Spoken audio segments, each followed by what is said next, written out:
Avec quel thème jouons-nous ce soir au 4 à la vie? On va jouer avec les animaux en poésie. Fille, le mot fille, dans les titres de films. Il repose au Père-Lachaise. Le dernier thème, c'est le thème mystère. Christiane, première qualifiée, et puis rapidement en plus. Et donc 4 choix possibles. C'est dur. Vous hésitez- Il repose au Père-Lachaise. Oui, vous avez hésité un petit peu? Oui, on hésite toujours. Allez, c'est parti. Il repose au Père-Lachaise. Christiane, on y va? On y va. Allez. Top, quel leader du groupe des Doors, mort à Paris en 71, repose dans l'une des tombes les plus visitées Morrison. du cimetière? Quel auteur dramatique français, auteur du Barbier de Séville, repose également dans le célèbre cimetière? Barbier de Séville. Beaumarchais.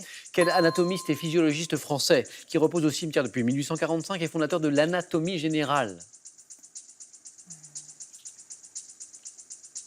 Je ne sais pas. De quel peintre français d'origine allemande, célèbre pour ses romans collages, a-t-on déposé des cendres au columbarium du Je ne Père-Lachaise? sais pas. Quelle comédienne disparue en 85 repose aux côtés d'Yves Montand au cimetière du Simone Père-Lachaise? Signoret. Quelle chanteuse disparue en 63 repose dans un caveau du Père-Lachaise aux côtés notamment de son dernier époux Théo Sarapo? Edith Piaf. Quel romancier Ah oui. Est-ce qu'il y a un troisième point là peut-être? Je ne sais pas. Posons la question. Quel romancier et dramaturge français, je pense que vous le connaissez, auteur de Messieurs les ronds de cuir, il repose au Père-Lachaise Eh depuis... bien, je ne sais pas, Courteline. Et oui, Ouais. vous l'aviez, dommage. Christiane, il y avait un troisième point là. Georges Courteline, c'est bien Messieurs les ronds de cuir, bravo. 4 bonnes réponses, Christiane. Edith Piaf, vous l'aviez. Mais oui, mais- Simone Signoret aussi, Beaumarchais. Et Jim Morrison, c'était votre premier point. L'anatomiste et physiologiste que nous oui. cherchions, c'est Bichat. C'est Bichat. Mm. Et puis, le peintre français d'origine allemande qui est célèbre pour ses romans collages, c'est Max Ernst. Ernst. Oui, Oh, exactement, c'est j'aurais dû Ernst. se dire. Christiane, 2 points. C'est pas mal. Merci. Merci beaucoup.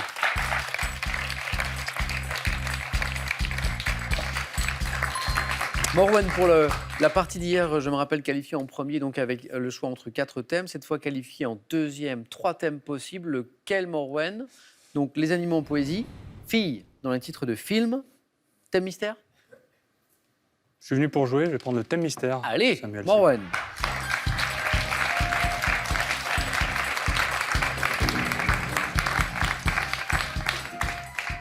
Morwen, vous aimez jouer? Vous aimez jouer? Ah, j'adore. Vous aimez jouer aux jeux de société? Surtout gagner, oui. Oui. Vous êtes mauvais joueur ou pas? Non. Oh non, vous n'avez pas l'air. Non, non. Et les jeux de société? Oui, tous. Le vocabulaire des jeux de société. Le vocabulaire des jeux de société, on va jouer avec vous. Attention, on y va? Top. Aux échecs, par quelle expression signale-t-on à un joueur que son roi ne peut plus parer une menace et que la partie est perdue? Échec et maths. Dans quel jeu de cartes dérivé du whist, le joueur qui ne participe pas au jeu après avoir étalé ses cartes est appelé le mort? La manille. Au jeu des 1000 bornes, quelle carte de secours empêchant certains coups fourrés peut porter la mention As du volant?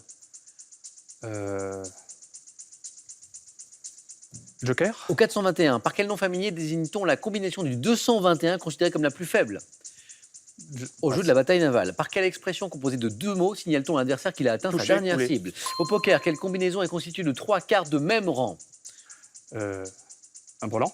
Au tarot, comment appelle-t-on les 3 cartes d'atout correspondant au bouts. petit? Au 21, tout juste, tout juste, tout juste, vous l'avez, vous l'avez. J'ai eu peur. Alors là, Sur le fil. la règle, je la rappelle, si le candidat commence à répondre sur le gong, et que la réponse est bonne, bien sûr, et c'était le cas Morwen, ça s'est joué à rien du tout. Eh bien, le point est validé, et c'est le cas. Le bout, ou les bouts d'ailleurs, au tarot, comment appelle-t-on les 3 cartes d'atout correspondant au petit? Au 21, et à l'excuse, le 3e point, il est là. Le bout, le brelan, touché coulé, échec et mat. Oui, il y a 2 questions qui vous ont posé problème, Morwen, et notamment ce jeu de cartes dérivé du whist, où le joueur qui ne participe pas au jeu après avoir étalé ses cartes est appelé le mort. bridge. Christiane, c'est le... Tout à fait, vous l'avez, c'est le bridge. Au jeu des 1000 bornes, on a tous joué, mais ça fait longtemps, souvent. Quelle carte de secours qui empêche certains coups fourrés des adversaires peut porter la mention As du volant? C'est la botte, on l'appelle, cette carte. Et alors, je ne sais pas si vous jouez au 421. Pas récemment. Ouais. mais Par quel nom familier désigne-t-on la combinaison du 221 qui est considérée comme la plus faible? Ah, je l'entends, je l'entends. Nénette. Oui, Bruno, la nénette. Morwen, vous êtes qualifié pour un nouveau face-à-face. Alors ça, c'est intéressant. Olivier, qu'est-ce qui vous ferait plaisir? Les animaux en poésie? Vous voulez pas choisir pour moi? Ou il n'y a pas une pièce pour faire un pile ou face? Mais ou, alors Olivier, on me l'a jamais demandé ça. Mais si vous voulez, Je choisis pour vous. Pff, Non. Non, je vais quand même faire. J'aime bien les animaux et donc voilà. On y Les va animaux en poésie. Donc les animaux en poésie pour Olivier. J'aurais été incapable de choisir pour vous, Olivier. Imaginez, ça marche pas. Je m'en serais voulu Ah oui, la responsabilité aurait été toute lourde. ma vie. Mais j'aurais pu dire au moins c'est de votre faute. Oui. C'est pour ça que je vous ai laissé choisir au final. Les animaux En poésie. en poésie. Olivier, bon, la mission, elle est simple. 2 bonnes réponses d'affilée, à minima, hein, pour rester dans la course, On va se concentrer. avec les animaux en poésie. Prêt ?